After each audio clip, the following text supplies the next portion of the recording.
Zero to Professional English Course, a creation of Habib Riaz.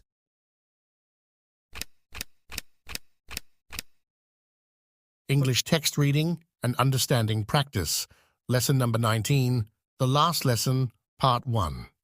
For a better experience of the course, you should buy our book, Golden English, Intermediate Level 2, 0 to Professional English Guide, a golden gift for English learners. What is inside the book?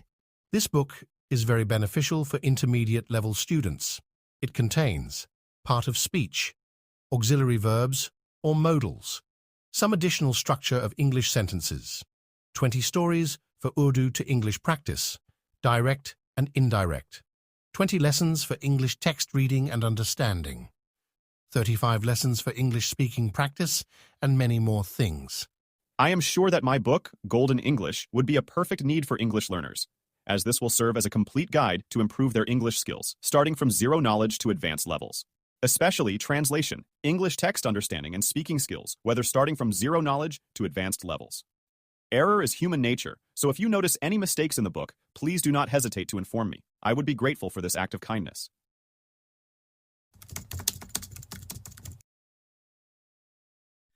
बिस्मिल्लाहिर्रहमानिर्रहीम अस्सलामु अलैकुम व रहमतुल्लाहि व बरकातुहू। उम्मीद करता हूँ कि आप सब लोग बखैर व आफ़ियत होंगे। आज हम पढ़ने जा रहे हैं अपना सबक नंबर 19 और आज के सबक में हम पढ़ेंगे द लास्ट लेसन पार्ट 1। इसके कुल 2 हिस्से हैं जिसमें से हम इसके पहले हिस्से को पढ़ेंगे। इस पूरे सबक में यानी पहले और दूसरे हिस्सों को मिला करके क्या बात की गई है, द लास्ट लेसन में किस बारे में बात की गई है। ये कहानी है एक बच्चे की और एक टीचर की। और बच्चा जो होता है वो क्लास वगैरह पाबंदी के साथ नहीं करता है। तो एक दफ़ा ऐसा होता है कि जिस कंट्री में ये रहता है उस कंट्री पर दूसरों का कब्ज़ा हो जाता है और फिर बच्चा स्कूल जाता है और लेकिन देखता है कि उस दिन माहौल कुछ और ही होता है।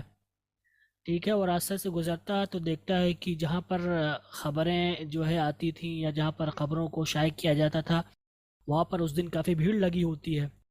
तो वहाँ से गुज़रता है, सोचता है कुछ होगा, लेकिन उस दिन का नज़ारा कुछ और ही होता है। लोग काफ़ी संजीदा दिखते हैं। चुनांचे वो क्लास में जाता है, किसी तरह से शोर शराबा होता है वहाँ पर। ठीक है, लेकिन उस दिन शांति रहती है। वो क्लास में घुसता है और वो सोचता है कि उसको कोई नहीं देख पाएगा, लेकिन सारे लोग देख लेते हैं क्योंकि उसको सबके सामने जाना रहता है। तो उस दिन माहौल कुछ और ही होता है। वो देखता है कि क्लास में जो क्लास हमेशा खाली रहती थी उसमें कई सारे लोग होते हैं वहाँ पर। उसको कुछ समझ में नहीं आता है। फिर आखिर में चलकर जब टीचर पढ़ाना शुरू कर देता है तो वो बताता है कि आज हमारा ये लास्ट लेसन है, क्योंकि अब जो है सिर्फ जर्मन लोगों को ही स्कूल में पढ़ाया जाएगा। जो जर्मन है उनको ही पढ़ाया जाएगा, फ्रेंच को नहीं पढ़ाया जाएगा। और उस दिन टीचर जो है मुख्तलिफ लिबास में होते हैं, अलग लिबास में होते हैं। आदतन जिस लिबास में वो आते थे उससे हट करके वो पहनकर आते हैं। सारी चीज़ें वहाँ पर देखता है। तो अब जब टीचर उसको बताते हैं तब वो अफसोस करता है कि यार ये तो आज आखिरी लेसन है। तो यहाँ पर द लास्ट लेसन का मतलब यही है, क्योंकि अब उसके बाद टीचर उनको नहीं पढ़ाएंगे। चुनाचे किसी तरह से वहाँ पर रहता है और फिर टीचर पढ़ाना शुरू कर देते हैं और फिर उससे कहते हैं कि पढ़ो। तो वो कभी नहीं वो नहीं पढ़ पाता। इसकी वजह यह है कि उसने कभी मेहनत नहीं की। तो टीचर कहते हैं कि शर्माओ मत, कोई बात नहीं है, इसमें आपकी भी गलती है, इसमें मेरी भी गलती है। आपकी गलती ये है कि आपने कभी मेहनत नहीं की। दूसरी गलती ये है कि मैं भी आपसे काम ले लिया करता था, आपसे बोलता था कि मेरा यह काम कर दो। इसी तरह से जब मैं कहीं जाता था या शिकार वगैरह पे जाता था तो उस दिन मैं छुट्टी कर लिया करता था। तो इसमें सिर्फ आपकी गलती नहीं है बल्कि मेरी भी कुछ ना कुछ गलती है। ठीक है, तो इस तरह की बात करते हैं। फिर आगे लेसन चेंज होता है और वो टीचर जो है उनको पढ़ाते हैं और वो जो लिखने वाला है, राइटर जो है, वो यानी मंजरकशी करते हैं कि क्या होता है। तो सारी चीज़ों को बताते हैं। फिर आखिर में वक्त हो जाता है, 12 बज जाते हैं और उनको मुल्क छोड़ने का यानी टाइम दे दिया जाता है कि आप इतने बजे क्लास छोड़ देंगे। चुनांचे टीचर साहब काफ़ी परेशान से दिखते हैं लेकिन इसका इजहार नहीं करते हैं। जब टाइम हो जाता है तो वो दीवार से लग जाते हैं और अपने स्टूडेंट से बोलते हैं कि अब आप जा सकते हैं। तो यहाँ पर जो है द लास्ट लेसन में यही बात की गई है कि यानी तालिब इल्म को जो है आखिरी सबक सीखने का मौका मिला अपने उस टीचर से। तो इसमें इसी चीज़ को लेकर के गुफ्तगू की गई है। ये खुलासा था इस पूरे सबक का। अब आपके समझ में ज़्यादा आएगा। तो चलिए शुरू करते हैं अपना आज का ये सबक। ओके गाइस, तो हम अपना ये आज का सबक शुरू करते हैं। हम इस पहले हिस्से को लेंगे, इसमें देखते हैं किस बारे में बात की गई है। लेसन नंबर 19, लेसन नंबर 19, और लेसन का नाम है द लास्ट लेसन, यानी आखिरी सबक। अबाउट द ऑथर, पहले ऑथर के बारे में बताएंगे। अल्फोंस डॉडेट। अल्फोंस डॉडेट जो है ये ऑथर हैं किसके, इस लेसन के। और यहाँ जो बताया गया है यानी 1840 में पैदा हुए थे और 1897 में इनकी वफात हो गई थी। उनके बारे कह रहे हैं Alphonse Daudet was a French novelist. ये जो है फ्रेंच यानी फ्रांसीसी जो है नावल निगार थे, और क्या थे, and a short story writer, और जो है मुख्तसर या छोटी कहानियाँ लिखते थे। यानी छोटी कहानियों के लेखक थे, यानी छोटी छोटी कहानियाँ लिखा करते थे। ठीक है। The last lesson is set in the days of the Franco-Prussian War, in which France was defeated by Prussia led by Bismarck. The last lesson, ये जो सबक है the last lesson is set, ये एक सेट है यानी इसको लिखा गया है in the days, उन दिनों में, of the Franco-Prussian War, यानी फ्रांस और पर्शियन जंग के दिनों में इसको लिखा गया था। और उसके बारे में सेट इन यानी इसके बारे में है। ठीक है। इन विच, जिसमें यानी जो जंग हुई थी 1870 से स्टार्ट हुई थी और 1871 में ख़त्म हुई थी। तो इस जंग में, इन विच जिसमें यानी इस जंग में, फ्रांस वाज डिफीटेड, फ्रांस को शिकस्त हुई थी। ये आपका पैसिव वॉइस है। फ्रांस वाज डिफीटेड, फ्रांस को शिकस्त दी गई थी, यानी फ्रांस हार गया था। कैसे, बाय पर्शा से, यानी पर्शा ने फ्रांस को शिकस्त दे दिया था।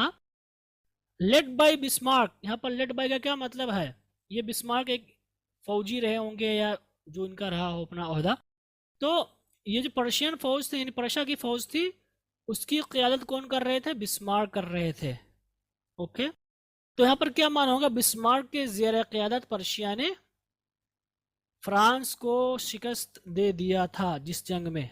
तो उन दिनों में या उन दिनों के बारे में द लास्ट लेसन में बात की गई है। कह रहे हैं कि पर्शिया के बारे में बता रहे, Prussia then consisted of what now are the nations of Germany, Poland and parts of Austria. कह रही पर्शिया यानी पर्शिया ने जिसने शिकस्त दी थी फ्रांस को, कह रहे हैं कि पर्शिया देन, कि पर्सा उस वक्त था, देन का मतलब होगा यहाँ पर उस वक्त, कंसिस्टेड ऑफ से बना हुआ। Okay, so Prussia then consisted of, कि पर्शा उस वक्त मुश्तमिल था, यानी पर्शा जो मुल्क है, ये जो इलाका था वो मुश्तमिल था किस पर, what now are the nations of Germany, what जो कि नाउ अब आ रहे हैं, द नेशंस कौम यानी मुल्क, ऑफ जर्मनी जर्मनी के। ओके, तो Prussia then consisted of what now are the nations of Germany, Poland and parts of Austria, कि पर्शा उस वक्त उन इलाकों पर मुश्तमिल था, उन कौमों पर मुश्तमिल था। What now are the nations, जो अब हैं क्या, जो है कौम या हिस्सा कह सकते हैं जर्मनी का, पोलैंड का भी हिस्सा है, एंड पार्ट्स ऑफ ऑस्ट्रेलिया, और ऑस्ट्रिया, देखिए ऑस्ट्रेलिया अलग है, ऑस्ट्रेलिया अलग है, ऑस्ट्रेलिया एक है और Australia. Okay, parts of Australia और ऑस्ट्रेलिया का हिस्सा, यानी पूरा मुल्क खत्म हो गया अब ये पर्शिया जो है। ओके, कह रहे इन दिस स्टोरी, इस कहानी में, the French district of Alsace and Lorraine है पास इनटू पर्शियन हैंड्स, कि इन दिस स्टोरी, इस कहानी में, द फ्रेंच डिस्ट्रिक्ट्स, की जो फ्रांस के ज़िला हैं, डिस्ट्रिक्ट का मतलब ज़िला होता है बट आप इलाके के माने में ले लीजिए, और डिस्ट्रिक्ट्स कौन से थे, ऑफ अल्सास एंड लोरेन, और लोरेन है पास्ट, वो चले गए थे इनटू पर्शियन हैंड्स, पर्शियन के हाथों में। ओके, यानी कि इस कहानी में बताया गया है कि अल्सास और लोरेन ये जो इलाके हैं ये पर्सन्स के हाथ में चले गए हैं। ओके, रीड द स्टोरी, कहानी को पढ़िए, टू फाइंड आउट, ये जानने के लिए, ये पता लगाने के लिए, व्हाट इफेक्ट है दिस हैड, कि इसने क्या असर डाला है, व्हाट इफेक्ट, क्या असर, दिस हैड, इसने डाला है, यानी इस जंग ने या जो कुछ हुआ, ऑन लाइफ एट स्कूल, मदरसे या स्कूल की ज़िंदगी पर, यानी मदरसे की ज़िंदगी पर या स्कूल की ज़िंदगी पर इसका क्या असर रहा है, इसको जानने के लिए इस कहानी को पढ़ें। ओके गाइज, उम्मीद करता हूँ कि आपके समझ में आया होगा। क्लियर है? आगे चलते हैं। ऑथर कह रहे हैं कि आई स्टार्टेड फॉर स्कूल, मैंने स्कूल के लिए शुरू किया, वेरी लेट, बहुत देर से, डेट मॉर्निंग, उस सुबह। So I started for school very late that morning का लफ्जी तर्जुमा क्या हुआ कि मैंने उस सुबह बहुत लेट स्कूल के लिए शुरू किया। ओके, ये लफ्जी तर्जुमा हुआ और इसमें कोई मुश्किल लफ्ज़ नहीं है, लेकिन इसको जब उर्दू में बोलेंगे तो क्या बोलेंगे? I started for school very late that morning, कि उस सुबह मैं ताख़ीर से स्कूल गया, ठीक है, या मैंने ताख़ीर से तैयारी शुरू की स्कूल जाने की, ये भी हो सकता है, ये हिस्सा हो गया। एंड और was in great dread of a scolding, यानी आई वाज, और मैं था, इन ग्रेट ड्रेड, बहुत ज़्यादा खौफ में, किसके? ऑफ अ स्कोल्डिंग, डांट खाने के। ओके, सो मैं उस सुबह बहुत लेट से स्कूल गया, या स्कूल जाने में मैंने ताख़ीर की, और मैं उस दिन जो है खौफ के साए में था, कह सकते हैं, खौफ के साए, great dread of a scolding, मैं खौफ के साए में था, यानी बहुत ज़्यादा डरा हुआ था। स्पेशली, ख़ास तौर पर, इसलिए कि, स्पेशली का तर्जुमा होगा ख़ास तौर पर, लेकिन स्पेशली बिकॉज, ख़ास तौर पर इसलिए कि, mister Hamid had said, mister हामिल ने कहा था, डैट कि ही वुड क्वेश्चन अस, कि वो हमसे सवाल करेंगे, वो हमसे पूछेंगे, क्या? ऑन पार्टिसिपल्स, पार्टिसिपल्स के बारे में, पार्टिसिपल्स यानी इसमें फ़ाइल, यानी उन्होंने पढ़ाया था पार्टिसिपल के बारे में, तो उसके बारे में वो सवाल करेंगे, इसीलिए मैं बहुत ज़्यादा उस दिन डरा हुआ था।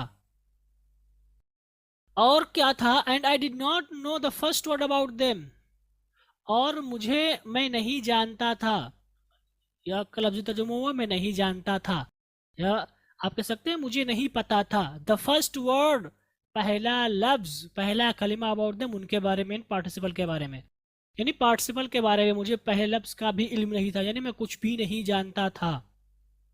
फॉर अ मोमेंट, एक लम्हे के लिए, I thought of running away, thought of के साथ हम सवाल कर दोगे, आई थॉट ऑफ, मैंने सोचा, किसके लिए? ऑफ रनिंग अवे, भाग जाने का। ओके, फॉर अ मोमेंट, एक लम्हे के लिए, या थोड़ी देर के लिए, आई थॉट, मैंने सोचा, ऑफ रनिंग अवे, भाग जाने का या भागने का, and spending the day out of the doors, and I thought of spending the day, असल में, और मैंने सोचा, spending the day out of doors, spending the day, कि मैं दिन गुजारूं, आउट ऑफ द डोर्स, दरवाज़ों से बाहर, यानी बाहर। ओके, सो मैंने एक लम्हे के लिए या कुछ लम्हे के लिए सोचा कि मैं भाग जाऊं और बाहर दिन गुजारूं। इट वॉज सो वार्म, ये बहुत ज़्यादा गर्म था, ये लफ्ज़ी तर्जुमा हुआ, इट वॉज सो वार्म, ये बहुत ज़्यादा गर्म था, अब बहुत ज़्यादा गर्मी थी, बोल देंगे बहुत ज़्यादा गर्मी थी। सो ब्राइट, बहुत ज़्यादा चमक थी, नहीं बहुत ज़्यादा रोशनी थी, यानी बहुत ज़्यादा गर्मी थी, जब रोशनी होती तो गर्मी भी होती है। The birds were chirping at the edge of the woods, the birds were chirping at the edge of the woods, कि चिड़ियाँ जो है चहचहा रही थी, at the edge of the woods, लकड़ियों के किनारे पर, यानी जंगलात में या दरख्तों पर, कह सकते हैं दरख्तों पर के किनारे, यानी दरख्तों पर, edge of the woods, wood का मतलब होता है लकड़ी, और दरख्त माने में ले सकते हैं दरख्त की टहनियों पर, दरख्त के किनारों पर, दरख्त की टहनियों पर जो है चिड़ियाँ चहचहा रही थी। And in the open field back to the saw mill, एक चीज़ हो गई, and in the open field, और खुले मैदान में, कहाँ पर? Back of the saw mill, आरी मशीन के पीछे, यहाँ सॉ मिल का मतलब होता है आरी मशीन, असल में आरी मशीन होती है वो, लेकिन आरी मशीन भी बोल देते हैं, जहाँ पर मिल का मतलब मिल यानी जहाँ पर काम होता है आरी वाला, तो उसको हम आरी मशीन ही बोल देते हैं। आप कह सकते हैं आरी मशीन के मिल के पास भी, आरी मशीन के पीछे भी आप कह सकते हैं, कोई गलत नहीं होगा। Okay. In the open field in the open field, और खुले मैदान में, बैक ऑफ द सॉमिल, आरी मशीन के पीछे, the Persian soldiers were drilling. Persian soldiers यानी कि पर्शियंस की जो फौज थी वो ड्रिलिंग। ड्रिल का मतलब होता है गड्ढा खोदना, छेद करना, लेकिन यहाँ पर मतलब है, इसका एक मतलब ये भी होता है तालीम देना, तरबियत हासिल करना, ट्रेनिंग लेना, ट्रेनिंग देना। ओके। सो पर्शियन सोल्जर्स वो ड्रिलिंग की सॉमिल यानी आरी मशीन के पीछे वाले हिस्से में, खेत के मैदान में जो है पर्शियन सोल्जर जो है वो क्या कर रही थी, वो मार्च कर रही थी, वो जो है ट्रेनिंग ले रही थी, या मोर्चा संभाल रही थी, या उनको तरबियत दी जा रही थी। ठीक है। It was all much more tempting. It was ये था, ऑल मच ये सब का सब, इट वॉज ऑल ये पूरा का पूरा था, मच मोर कहीं ज़्यादा, टेम्पटिंग रग़बत देने वाला। टेम्प्ट का मतलब होता है तरगीब देना, शहवत पैदा करना, यानी लुभाना कह सकते हैं। So it was all more tempting, ये कहीं ज़्यादा लुभाने वाला मंजर था। इट वाज यानी ये था, यानी जो कुछ ये देख रहा था, जो पर्शियन सोल्जर कर रही थी, चिड़िया चहचहा रही थी, ये कहीं ज़्यादा जो है लुभाने वाला था मंजर, बिलमुकाबिल the rule for participles, participles के रूल के, यानी जो मज़ा इसमें था वो कहीं ज़्यादा था पार्टिसिपल के रूल के बिलमुकाबिल। ओके। बट लेकिन I had the strength to resist, but I had the strength, लेकिन मेरे पास ताकत थी, टू रेजिस्ट मुजाहमत करने की, यानी जो कुछ मेरे जहन में आ रहा था उसको काबू पाने की। But I had the strength to resist, लेकिन मेरे पास कुव्वत मुजाहमत थी, ये आप कह सकते हैं, यानी मैंने खुद को कंट्रोल किया, लेकिन मेरे पास कुव्वत मुजाहमत थी।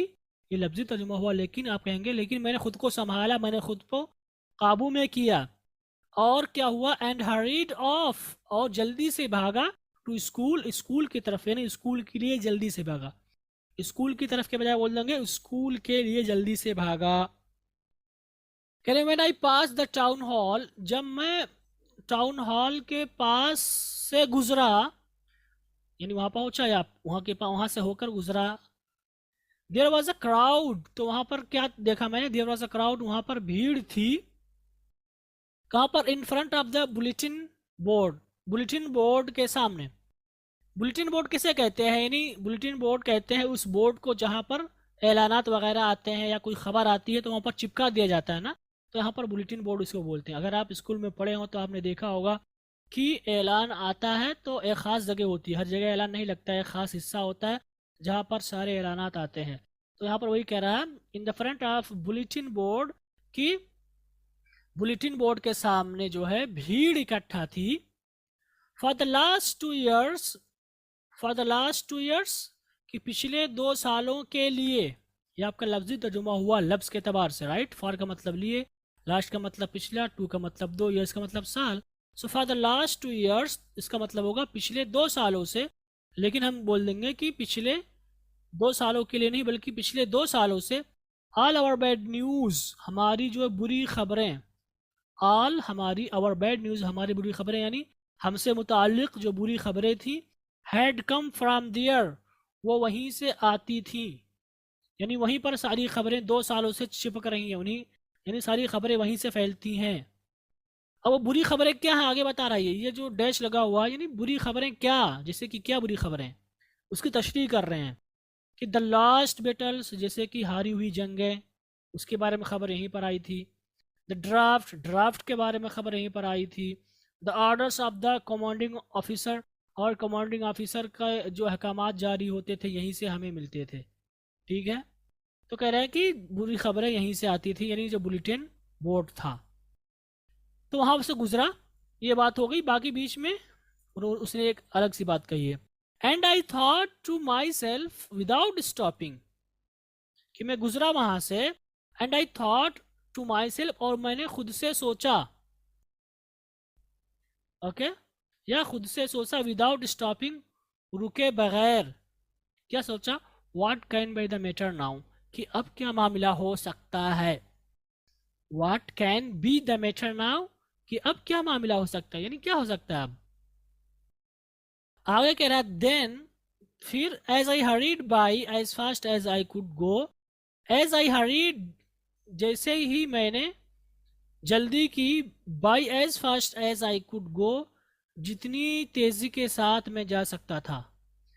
ओके, तो ये लफ्जी तर्जुमा हुआ, लेकिन बोलेंगे कि देन फिर as I hurried by by as fast as I could, कि मैंने जल्दी की या मैंने तेजी से दौड़ने की कोशिश की, आप कह सकते हैं, या मैं तेजी से दौड़ा जितना मैं दौड़ सकता था। तो जूं ही मैंने जो है जितना तेज दौड़ सकता था मैंने दौड़ने की कोशिश की, जूं ही मैंने ऐसा किया, द ब्लैक स्मिथ, लोहार, वेक्टर, जिनका नाम वेक्टर था, यहाँ पर ब्लैक स्मिथ मुतलक तौर पर कहा गया, फिर उनका नाम जिक्र कर दिया कि जैसे ही मैंने दौड़ लगाई, ब्लैक स्मिथ यानी जो लोहार थे, हु वाज दियर, जो वहां पर थे। अब ये पूरी तशरीह कर रहे हैं ब्लैक स्मिथ की, यानी जिनका नाम वेक्टर था, वो वाज दियर, वो वहां पर थे, विद हिज अप्रेंटिस, अपने चेले के साथ। अप्रेंटिस का मतलब शागिर्द, खास शागिर्द या चेला जिसे आप कह सकते हैं। तो जैसे ही मैंने दौड़ लगाई तो वहां पर जो है लोहार जो कि वेक्टर थे, वो अपने चेले के साथ वहां पर थे। रीडिंग द बुलेटिन, और वो क्या कर रहे थे, वो जो है बुलेटिन को पढ़ रहे थे, नहीं बोर्ड पर जो ऐलान लगा हुआ था उसको पढ़ रहे थे। कॉल्ड आफ्टर मी, उन्होंने मुझे आवाज दी। कॉल्ड आफ्टर का मतलब होता है जैसे कि वो बच्चा भाग गया, तो कॉल आफ्टर मी लफ्जी तर्जुमा होगा उसने या उन्होंने मेरे बाद बुलाया, यानी मैं निकल गया फिर उन्होंने आवाज लगाई, तो ये आफ्टर हो गया ना, आपका सिरा इधर है और उनका सिरा इधर है, राइट, तो आफ्टर में हो गया, यानी उन्होंने मुझे आवाज देकर बुलाया या उन्होंने आवाज लगाई। ओके, जैसे ही मैंने जल्दी की भागने की, जो लोहार थे उन्होंने आवाज लगाई। ये पूरी जो बात है ये इनके बारे में बता रहे हैं कि लोहार क्या, उनका नाम विक्टर था, जो कि न्यूज़पेपर पढ़ रहे थे वहां पर, यानी जो न्यूज़ आई थी उसको पढ़ रहे थे, उन्होंने मुझे आवाज दी। डोंट गो सो फास्ट, यहाँ पर डोंट गो सो फास्ट आपका इंपेरेटिव है नेगेटिव में, कि बहुत ज्यादा जल्दी से ना जाओ, यानी बहुत ज्यादा जल्दी ना करो। बब, प्यारे, बब का मतलब होता है दोस्त यानी प्यारे। You will get to your school in plenty of time, plenty of time का मतलब कुछ देर में, थोड़ी देर में। You will get to your school, तो गेट टू स्कूल मतलब होता है स्कूल पहुंचना। गेट के माने बहुत सारे होते हैं, गेट का मतलब हासिल करना होता है, गेट का मतलब समझना होता है, बहुत सारे माने हैं, तो कॉन्टेक्स्ट के हिसाब से हम फैसला करेंगे कि यहाँ पर इसको हमने किस माने में इस्तेमाल किया। Okay, you will get to your school in plenty of time, कि आप थोड़ी देर में या कम वक्त में ही अपने स्कूल पहुंच जाएंगे। ओके, तो इन हिस्से या इस हिस्से में इस बारे में बात की गई है। आगे चलते हैं, देखते हैं आगे क्या हुआ। आई थॉट, मुझे लगा या मैंने सोचा। आई थॉट का तर्जुमा आप कह सकते हैं मुझे लगा या मैंने सोचा। क्या? He was making fun of me, कि वो मेरा मजाक बना रहे हैं। मेक फन ऑफ समन का मतलब होता है किसी का मजाक उड़ाना। सो आई थॉट, मैंने सोचा या मुझे लगा, he was making fun of me, वो मेरा मजाक उड़ा रहे थे, यानी मेरा मजाक उड़ा रहे हैं। ये लफ्जी तर्जुमा होगा, ये असल तर्जुमा होगा उर्दू में। And reached mister Hamel's little garden, तो जब उन्होंने मुझे बुलाया तो मुझे लगा कि मजाक कर रहे हैं। एंड रीच्ड, और मैं पहुंचा कहाँ पर? एम हामेल्स लिटिल गार्डन, यानी एम हामेल्स के छोटे बागीचे में पहुंचा। All out of breath, all out of breath का मतलब होता है थकने की वजह से सांस ना ले पाना, तो इसको हम उर्दू बोलते हैं हांफना। ऑल आउट ऑफ ब्रीथ का लफ्जी तर्जुमा होगा कि सांस ना ले पाना, थकान की वजह से, ये माना है। लेकिन यहाँ पर क्या कहना चाह रहे हैं कि इस हाल में कि मेरी सांस फूल रही थी, मैं हाँफ रहा था। इसको आप उर्दू में लाएंगे तो बोलेंगे कि मैंने सोचा या मुझे लगा कि वो मेरा मजाक उड़ा रहे हैं और मैं हाँफते हुए मिस्टर हामिल या एम हामिल के छोटे बागीचे में पहुंचा। आगे कह रहे हैं यूजुअली, उमूमन, व्हेन स्कूल बिगेन, जब स्कूल शुरू होते थे। लफ्ज़ तर्जुमा होगा जब स्कूल शुरू हुए, यानी जब स्कूल शुरू होते थे। देयर वाज अ बसल, तो वहां पर हलचल रहती थी। लफ्ज़ी तर्जुमा होगा there was a great bustle, great का मतलब बहुत ज़्यादा, बसल का मतलब हलचल, तो वहां पर बहुत ज़्यादा हलचल थी। लेकिन उसको उर्दू में लाएंगे फ्लुएंसी में तो बोलेंगे वहाँ हलचल रहती थी। आमतौर पर जब स्कूल चालू होता था तो वहाँ हलचल हुआ करती थी, हलचल हुआ करती थी। विच कुड बी हर्ड, यानी जिस हलचल को, बहुत ज़्यादा हलचल होती थी तो जिस हलचल को सुना जा सकता था इन द स्ट्रीट, गलियों में, ठीक है, नहीं गली ही में वो हलचल सुनाई देती थी, वहाँ पहुँचने की ज़रूरत नहीं होती थी। अब आगे जो ये बता रहे हैं ये हलचल के बारे में बता रहे हैं कि हलचल किस चीज़ की, the opening and closing of desk, यानी जो मेज थे, जो डेस्क थे, उनको खोलना, उनको बंद करना। लेसन्स रिपीटेड इन यूनिसॉन, कि सबक जो कि दोहराए जाते थे एक आवाज़ में, यानी बच्चे एक साथ सबक को दोहराते थे। जैसे आपने देखा होगा मकतब वगैरह में अलिफ से अल्लाह, बे से बिस्मिल्लाह, तो बच्चे एक साथ पढ़ते हैं।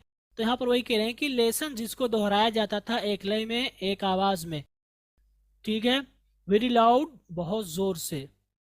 और क्या, with our hands over our ears to understand better, इस हाल में, यानी इतने ज़ोर से, विद आवर हैंड्स, कि हमारे जो हाथ होते थे, ओवर आवर ईयर्स, हमारे जो है कानों पर हुआ करते थे, किस लिए, टू अंडरस्टैंड बेटर, अच्छे से यानी बेहतर अंदाज में समझने के लिए। जब बहुत ज़्यादा ज़ोर से बच्चे बोलते हैं ना एक साथ, तो आपने भी देखा होगा कान बंद कर लेते हैं आप ताकि सुन सकें क्या बोल रहे हैं। तो यहाँ पर वही चीज़ कह रहे हैं। और किस चीज़, ये जो तशरीह, ये जो बातें कह रहे हैं वो यानी अफरा तफरी, ये हलचल के बारे में बता रहे हैं कि ऐसा ऐसा होता था। Okay, and the teachers great ruler ripening on the table, और वो हलचल में से एक ये भी था क्या, and the teachers great ruler, की उस्ताद की जो पटरी थी या जो लूरर था बड़ा वाला, rapping on the table, rap का मतलब होता है मारना, ठीक है, यानी जिसको वो टेबल पर मारते थे तो उससे भी आवाज़ निकलती थी। तो ये सारी चीज़ें जो है स्कूल में हुआ करती थी उमूमन। बट नाउ, लेकिन अब, यानी उस दिन, it was all so still, it was ये था, ऑल सबके सब, सो स्टिल बहुत ज़्यादा साकिन, ये लेकिन उस दिन या उस अब वो सबके सब साकिन थे, यानी सन्नाटा था। तो इसको आप कैसे कहेंगे, लेकिन उस वक्त सन्नाटा छाया हुआ था। I had counted on the commotion to get to my desk without being seen. I had counted, count on का मतलब होता है भरोसा करना। ओके, भरोसा करना, एतमाद करना, यहाँ पर आप कह सकते हैं कि चांस मारना कह सकते हैं, चांस मारना।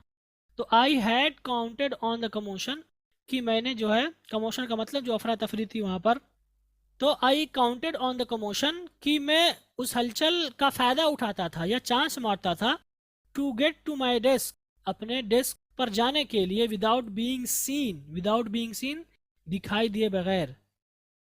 तो ये कह रहा है कि आमतौर पर ये अक्सर लेट ही जाया करता था, ठीक है, और इस हलचल का फ़ायदा उठा करके वो चुपके से जाकर अपने डेस्क पे बैठ जाया करता था बगैर दिखाई दिए हुए।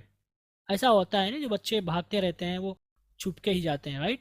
बट लेकिन ऑफ कोर्स, हकीकत में दैट डे, उस दिन, everything had to be as quiet as Sunday morning, everything, तमाम की तमाम चीज़ें या हर चीज़, हैड टू बी, उसे होना था, एज क्वाइट एज, ठीक उसी तरह से साकिन या खामोश, एज संडे मॉर्निंग, जिस तरह से संडे, इतवार की सुबह में होती है। यानी संडे को छुट्टी रहती है तो क्लास में कोई नहीं जाता है, तो वहाँ पर सुकून रहता है, वहाँ पर खामोशी रहती है। वही कह रहा है कि बेट ऑफ कोर्स, लेकिन बिलाशुबा कि उस दिन जो है हर चीज़ को संडे की तरह जो है खामोश होना था, यानी जिस तरह से संडे में खामोशी तारी रहती है स्कूल में, उस दिन का मामला ऐसे ही था। थ्रू द विंडो, विंडो के जरिए, आई सा माई क्लासमेट्स, मैंने अपने क्लास साथियों को देखा। क्या देखा, ऑलरेडी इन देयर प्लेसेस, कि वो पहले से ही अपनी जगहों पर हैं। And M Hamel walking up and down, और जो है मिस्टर जो है हामिल, जो उनके टीचर हैं, वॉकिंग अप एंड डाउन, ऊपर नीचे चल रहे हैं, यानी आगे पीछे चल रहे हैं। With his terrible iron ruler under his arm, किस हाल में, with his terrible iron ruler, अपने जो है अपनी लोहे की पटरी जो कि खौफनाक थी। टेरिबल का मतलब खौफनाक, और आयरन रूलर का मतलब लोहे की पटरी, अंडर हिज आर्म, उनकी बाहों के नीचे, यानी उनके हाथ, यानी उनके बगल के नीचे जो है उनकी खौफनाक लोहे की पटरी थी। इस हाल में वो चल रहे थे। I had to open the door, मुझे दरवाज़ा खोलना पड़ा था, एंड गो इन, और मुझे दाखिल होना पड़ा था, और मुझे अंदर जाना पड़ा था। बिफोर एवरीबॉडी, बिफोर का मतलब होगा पहले, एवरीबॉडी का मतलब सबके सब, लेकिन यहाँ पर बिफोर एवरीबॉडी का मतलब होगा सबके सामने। बिफोर का मतलब सामने भी होता है, सिर्फ पहले नहीं होता है। जैसे आप बोलते हैं I am standing before you to deliver a speech, तो चूंकि लोग बैठे रहते हैं और आप उनके सामने लेक्चर देते हैं ना, तो आप उनके सामने हो गए। तो यहाँ पर वही चीज़ है कि सारे बच्चे बैठे हुए थे और फिर ये दाखिल हुआ, तो बिफोर यही सेंस है यहाँ पर। Okay, so I had to open the door and go in before everybody, कि मुझे जो है दरवाज़ा खोलना पड़ा था और सबके सामने जाना पड़ा था, क्योंकि इससे पहले वो जो ये हलचल रहती थी उसका फ़ायदा उठा करके चुपके से बैठ जाता था, कोई देख नहीं पाता था। लेकिन उस दिन मामला कुछ और ही था, सब जगह सन्नाटा छाया हुआ था, खामोशी थी, संडे की तरह बिल्कुल। इसलिए उसे जो है दरवाज़ा खोलना पड़ा था और सबके सामने ही क्लास में जाना पड़ा था। You can imagine how I blushed, you can imagine कि आप तस्वुर कर सकते हैं, हाउ आई ब्लश्ड कि मैं कितना शर्मिंदा था, and how frightened I was, और यह कि मैं कितना डरा हुआ था। यानी इस हाल में अगर मैं दाखिल हूँगा तो कितना डरा हुआ हूँगा, कितना शर्मिंदा हूँगा। आप इसका ख्याल कर सकते हैं, आप इसका गुमान कर सकते हैं, आप इसको सोच सकते हैं, या आप इसको समझ सकते हैं। बट नथिंग हैपेंड, लेकिन कुछ नहीं हुआ। एम हामिल सॉ मी, जो टीचर थे एम हामिल, उन्होंने मुझे देखा, एंड सेड वेरी काइंडली, और उन्होंने बहुत ज़्यादा नर्म मिजाजी के साथ कहा। ठीक है, वेरी काइंडली, बहुत ज़्यादा। काइंडली का मतलब बराए करम भी होता है, नर्म मिजाजी के साथ भी होता है, लताफत के साथ भी होता है। तो यहाँ पर आप कुछ भी कर सकते हैं, लेकिन इसको हम उर्दू में बोलेंगे एम हैमिल स्वामी, और उन्होंने यानी एम हैमिल ने मुझे देखा, एंड सेड वेरी काइंडली, और मोहब्बत भरी आवाज़ में कहा, आप कह सकते हैं, और उन्होंने शफकत भरी आवाज़ में कहा, ये भी कह सकते हैं। गरचे इसमें आवाज़ वगैरह कुछ नहीं, लेकिन उर्दू में आप कह देंगे ऐसे ही। और उन्होंने शफकत भरी आवाज़ में कहा, या बड़ी शफकत से कहा। क्या कहा? Go to your place quickly, जल्दी से अपनी जगह पर चले जाओ। लिटिल फ्रांस, छोटे फ्रांस, फ्रांस लड़के का नाम था जो स्टूडेंट।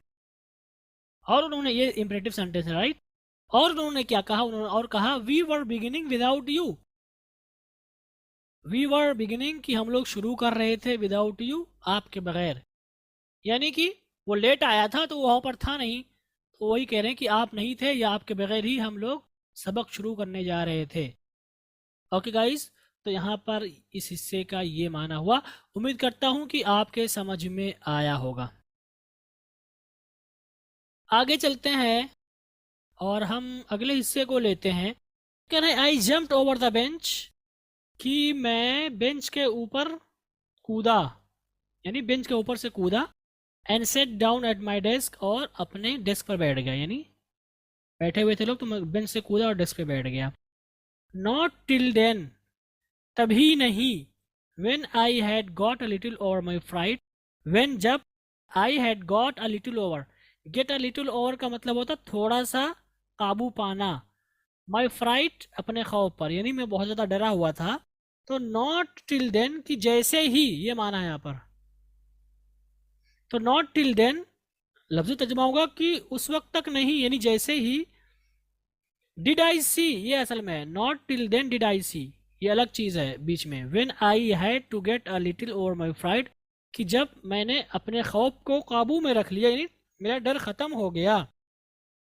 डिड आई सी कि not till then did I see, कि उस वक्त तक नहीं जब तक मैंने देखा नहीं, जैसे ही मैंने देखा। Okay, not till then did I see, कि जो ही मैंने अपना जो है मेरा खौफ थोड़ा सा ख़त्म हुआ। डिड आई सी कि मैंने देखा क्या? दैट कि our teacher had on his beautiful green coat, our teacher had on, have on का मतलब होगा यहाँ पर पहनने के माने में लिया है, कि अवर टीचर हैड ऑन, कि हमारे टीचर जो है पहने हुए थे, लेकिन लफ्ज़ी तर्जुमा होगा our teacher had on in his beautiful green coat, कि मेरे उस्ताद अपने खूबसूरत हरे कोट पर थे। क्या मतलब? यानी वो पहने हुए थे हिज ब्यूटीफुल ग्रीन कोट, की अपना खूबसूरत सफ़ेद जो उनका कोट था। हिज फ्रिल शर्ट, और क्या पहने हुए थे? अपना झालर वाला, उनकी जो शर्ट थी झालर, जिसमें झालर लगी हुई थी। ओके, फ्रिल शर्ट, और अपनी जो है झालरदार कह सकते हैं, या उनका जो है झालर वाला कपड़ा था, उनकी जो शर्ट थी उसको भी उन्होंने जो है पहन रखा था। And the little black silk cap, and the little black silk cap, और जो है उन जो छोटी टोपी थी जो कि काली थी और रेशम की बनी हुई थी। तो ये इस लिबास में यानी ये सारी चीज़ें वो पहने हुए थे। और क्या था, ऑल एम्ब्रॉयडर्ड, तमाम के तमाम कढ़ाई किए हुए थे, यानी उसमें कढ़ाई की हुई थी। That he never were except on inspection and price day. That यानी ये सारे कपड़े, डैट जिसे ही नेवर वोर, उन्होंने कभी नहीं पहना, यानी ये लिबास उन्होंने कभी नहीं पहना, एक्सेप्ट सिवाय on inspection and price days, जांच के दिन में और इनाम के दिनों में। यानी ये जो कपड़ा पहने हुए थे उस दिन वो सिर्फ और सिर्फ को पहनते थे जब वो जांच के लिए आते थे और जब कोई इनाम वगैरह का प्रोग्राम होता था तो उस वक्त सिर्फ वो सिर्फ पहनते थे ये कपड़ा। बिसाइड्स, इसके अलावा, the whole school seemed so strange and solemn. The whole school seemed, पूरा का पूरा मदरसा या पूरा का पूरा स्कूल दिखा, सो स्ट्रेंज, बहुत ज़्यादा अजीब, एंड सोलेम, और बहुत ज़्यादा संजीदा, बहुत ज़्यादा संजीदा। But the thing that surprise me most, ये एक बात है, बट लेकिन द थिंग, वो चीज़, दैट सरप्राइज मी मोस्ट, जिसने मुझे सबसे ज़्यादा हैरत में डाला, ये आपका लफ्ज़ी तर्जुमा हुआ लेकिन उर्दू में बोलेंगे कि वो चीज़ जिससे मुझे सबसे ज़्यादा हैरानी हुई, ये आपका एक जुमला भी है और एक सब्जेक्ट भी है। किसका? वाज का। वाज वो क्या चीज़ थी? टू सी, ये देखना, क्या? On the back benches, back benches का मतलब पीछे जो बेंच लगे हुए थे उस पर मैंने देखा क्या? डैट की benches that were always empty, की पीछे के वो बेंचें जो हमेशा जो है खाली रहती थी। The village people sitting quietly like ourselves, the village people sitting quietly, कि गांव वाले खामोशी के साथ बैठे हुए थे, लाइक आवर सेल्फ, हमारी तरह। ठीक है, तो सबसे ज़्यादा हैरानी जिस चीज़ से हमें हुई वो ये थी कि हमने देखा या मैंने देखा कि पिछली बेंच पर हमेशा खाली रहा करती थी, उस पर जो है गांव वाले खामोशी के साथ बैठे हुए थे। आगे चलते हैं और इसमें देखते हैं क्या कह रहे हैं। ओल्ड हाउसर, पुराने हाउसर यानी बूढ़े बुजुर्ग Hauser, with his 3 corner head, अपनी जो है 3 कोने वाली टोपियों के साथ। ये बता रहे हैं गांव वाले जो लोग थे उनके बारे में बता रहे हैं, कौन कौन थे। द फार्मर मेयर, पुराने mayor, the former post master, पुराने post master, and several others besides, और कुछ दीगर लोग इनके अलावा, यानी जो लोग बैठे हुए थे उनमें ये सारे के सारे थे, वहां पर बैठे हुए थे। एवरीबडी लुक्ड सैड, हर कोई जो है उदास दिखाई दिया। And Hauser had brought an old primer, और हाउसर जो थे हैड ब्रॉट, वो लेकर आए हुए थे, एंड ऑल प्रीमर, पुराना किताबचा या पुराना खत। थम्ड एट द एजेस, उन्होंने, थम का मतलब होता है मोहर लगाना यानी अंगूठा लगाना। थम्ड एट द एजेस, किनारों पर जो है अंगूठा लगाए हुए थे, यानी किताब को पकड़े हुए थे और किताब के किनारों पर उनका अंगूठा था, ये मतलब है। And he held it open, और उन्होंने इसको खोला। ही हेल्ड इट ओपन का मतलब होगा उन्होंने इसको खोला। ऑन हिज नीज, अपने घुटनों पर। कैसे? विद हिज ग्रेट स्पेक्टिकल्स, अपने जो है बड़े चश्मे के साथ। लाइंग अक्रॉस द पेजेस, जो कि पूरे पेज पर पढ़ रही थी, यानी वो चश्मा पहने हुए थे और जो है पूरे सफ़े पर वो देख रहे थे, ये माना यहाँ पर। आगे कह रहे हैं while I was wondering about it all, while इस दौरान, आई वॉज वंडरिंग, जबकि मैं जो है वंडर का मतलब हैरानी में होना, ऑल अबाउट इट, इन सब के बारे में मैं हैरानी में था, मैं परेशान सा था। Mister Hamel mounted his chair, M Hamel वो अपनी कुर्सी पर बैठे। And in the same grave and gentle tone, और in the same grave and gentle tone, उसी संजीदा और नर्म लहजे में, which he had used to me, यानी जो लहजा वो मेरे लिए इस्तेमाल करते थे।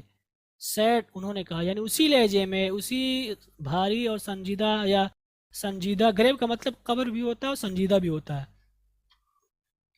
उन्होंने कहा, माई चिल्ड्रेन, मेरे प्यारे, this is the last lesson I shell give you, कि ये मेरा आखिरी सबक है जिसको मैं आपको दूंगा या जिसको मैं आपको पढ़ाऊंगा। गिव द लेसन का मतलब पढ़ाना, ओके। कि ये मेरा आखिरी सबक है जिसको मैं आप सबको पढ़ाऊंगा. The order has come from Berlin to teach only German in the schools of Alsace and Lauren.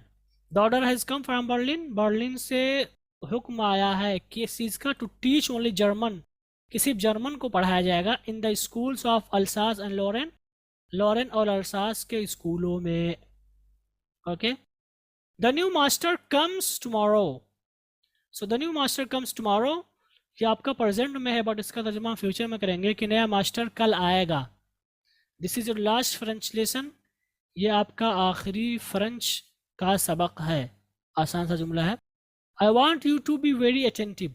I want you, मैं चाहता हूँ आपको, टू बी की हों, वेरी अटेंटिव, बहुत ज़्यादा ध्यान वाला, यानी मैं चाहता हूँ कि आप मुकम्मल तौर पर ध्यान दें. What a thunderclap these words were to me. यहाँ पर ताज्जुब का इजहार कर रहा है. What a thunderclaps. Thunderclaps का मतलब होता है गड़गड़ाहट की आवाज़, या जो बिजली की कड़क कह सकते हैं. What a thunderclap, कि कितना जो है तकलीफ दे था ये. These words, ये बातें या ये जुमले, तुम्हें मेरे लिए. ओके. डरावना. थंडरक्लैप का मतलब लफ्जी तौर पर होता है यानी जो है बिजली की कड़क, तो इंसान उससे डरता है या खौफ में आ जाता है. तो यहाँ पर तकलीफ दे कह सकते हैं, यानी ताज्जुब में पड़ जाना, कोई ऐसी बात कह दे इंसान तो उसको बोलते हैं थंडर क्लैप. कि ये बातें या ये अल्फाज कितने जो है तकलीफ दे थे, कितने डरावने थे मेरे लिए. ओके. तो ये माना है इस हिस्से का. आगे चलते हैं और हम इस को ख़त्म करते हैं अपने सबक को, आज के इस हिस्से को. आगे हम इसको पढ़ेंगे. उसमें आगे क्या कह रहा है? आगे कह रहा है ऑल द रिचेस. रिच का मतलब होता है बदबख्त, और उसने जो है ये रिचेस जो कहा है वो जर्मनों को कहा, जर्मन वालों को. ऑल द रिचेस, अरे बदबख्तो. That was what they had put up at the town hall. That was what, कि ये वही चीज़ थी, दे हैड पुट अप, जिसको उन्होंने लगाया था, eight the town hall, town hall पर, यानी बुलेटिन में जो खबर लोग पढ़ रहे थे, यही चीज़ थी कि अब जो ये फैसला आया है, यानी यही हुक्म था. तो वही कह रहा है अरे बदबख्तो, तो यही चीज़ थी जिसको उन लोगों ने टाउन हॉल में लगाया था. माई लास्ट फ्रेंच लेसन, मेरा आखिरी फ्रेंच का सबक. वाई, क्यों. I hardly knew how to write, मैं बहुत मुश्किल से ही जानता था लिखना. हाउ टू राइट का अगर आप इस पूरे हिस्से का लफ्जी तर्जुमा करेंगे तो बोलेंगे कि मैं बहुत मुश्किल से ही जानता था कि कैसे लिखा जाए. ये आपकी अंग्रेजी की ताबीर है. जैसे आप कहना चाहते हो मैं लिखना नहीं जानता, तो आप कह सकते हैं I do not know writing. लेकिन आप ये भी कह सकते हैं I do not how to write, कि मुझे लिखना नहीं आता है. तो यहाँ पर लिखने के बारे में होगा, कैसे का तर्जुमा नहीं करेंगे. I hardly knew how to write, के मैं बहुत कम ही, हार्डली का मतलब मुश्किल से, यानी बहुत कम ही लिखना जानता था. I should never learn any more, कि मुझे अब और ज़्यादा नहीं सीखना है या सीखना चाहिए. आई मस्ट स्टॉप हियर, मुझे ज़रूर यहीं पर रुक जाना चाहिए. देन, फिर तो, यानी जब आखिरी सबक है तो मैं बहुत ज़्यादा जानता भी नहीं हूँ, और फिर मैं क्यों सीखूँ इसको, अब मुझे यहीं पर रुक जाना चाहिए क्योंकि टीचर जा रहा है. ओह अरे, how sorry I was for not learning my lessons. How sorry I was, कि मैं कितना अफसोस कर रहा था. हाउ सॉरी आई वॉज का लफ्ज़ी तर्जुमा होगा कि मैं कितना अफसोस था, यानी मैं कितना अफसोस कर रहा था किस चीज़ का. For not learning my lessons, अपने असबाक ना सीखने का. क्यों. फॉर सीकिंग बर्ड्स एग्स और गोइंग स्लाइडिंग ऑन द सार. फॉर सीकिंग बर्ड्स एग्स जो है चिड़ियों के अंडे तलाश करने के लिए, और गोइंग स्लाइडिंग ऑन द सार, या सार पर फिसलने के लिए.